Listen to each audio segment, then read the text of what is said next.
For fun recreation, I overheard a fair maid a-making great moans, with her sobbing and sighing and sad lamentation, all saying, "My blackbird most royal is flown."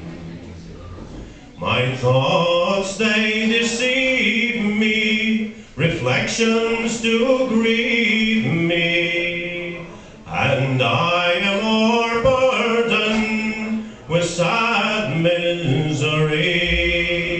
And if death it should bind me, as true love inclines me, my blackbird I would seek out wherever he be. And the birds of the forest, they all met together. The turtle was chosen to dwell with the dove, and I am resolved in fair or foul weather, in winter or in springtime, to seek out my love.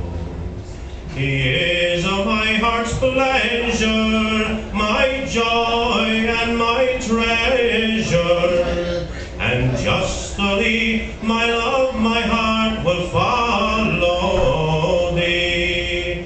He is gentle and kind and courageous of mind, all bliss to my blackbird wherever he be.